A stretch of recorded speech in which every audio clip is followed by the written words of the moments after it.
5টি ডুবতে থাকা ব্যাংকে জোড়া লাগিয়ে তৈরি হলো সম্মিলিত ইসলামী ব্যাংক। কিন্তু প্রশ্ন হলো, শুধু নাম বদলালেই কি 90% খেলাপি ঋণ আর লুটপাতের ক্ষত মুছে ফেলা সম্ভব, নাকি সাধারণ মানুষের আমানত এবার আরো বড় ঝুঁকিতে? বাংলাদেশের ব্যাংকিং খাতে ঘটে গেল এক নজিরবিহীন ঘটনা।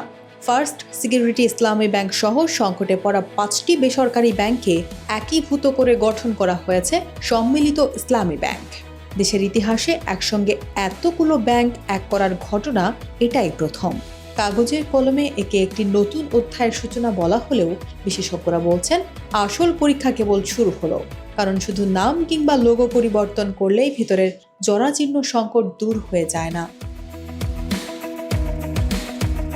বিশ্বের বিভিন্ন দেশে আর্থিক সংকট মোকাবিলার ব্যাংক একীভূতকরণের ইতিহাস রয়েছে। 1997 সালের আর্থিক সংকটের পর মালয়েশিয়া ও থাইল্যান্ড কঠোর সংস্কার এবং স্বাধীন অ্যাসেট ম্যানেজমেন্ট কোম্পানির মাধ্যমে তাদের ব্যাংকিং খাতকে টেনে তুলেছিল। কিন্তু বাংলাদেশের বাস্তবতা অনেক বেশি জটিল। এখানে সমস্যা শুধু খেলাপি ঋণের নয়, বরং এর সাথে জড়িয়ে আছে বছরের পর বছর ধরে চলা অর্থ পাচার, রাজনৈতিক প্রভাব এবং চরম সুশাসনের অভাব।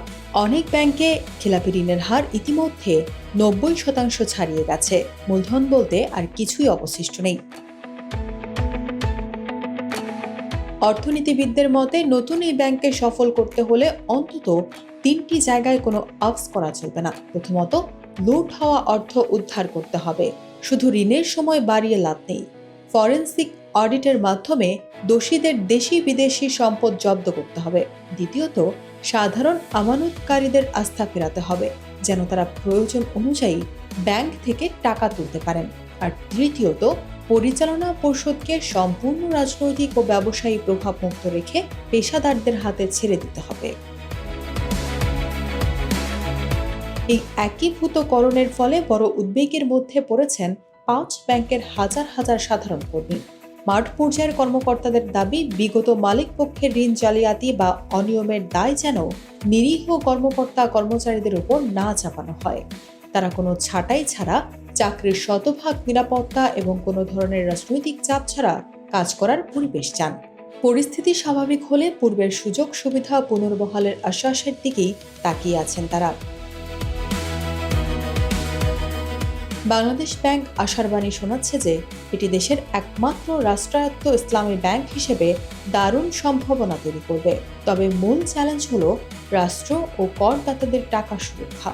অতীতে রাষ্ট্রায়ত্ত ব্যাংকগুলোর ইতিহাসও খুব একটা ভালো নয়। তাই সম্মিলিত ইসলামী ব্যাংক যদি খেলাপি ঋণ আদায় ও সুশাসন নিশ্চিত করতে না পারে, তবে এটি বাংলাদেশের ব্যাংকিং ইতিহাসে আরও একটি চরম ব্যর্থ ও ব্যয়বহুল উদ্যোগ হিসেবেই থেকে যাবে, যার চড়া মূল্য দিতে হবে দেশের সাধারণ মানুষকে।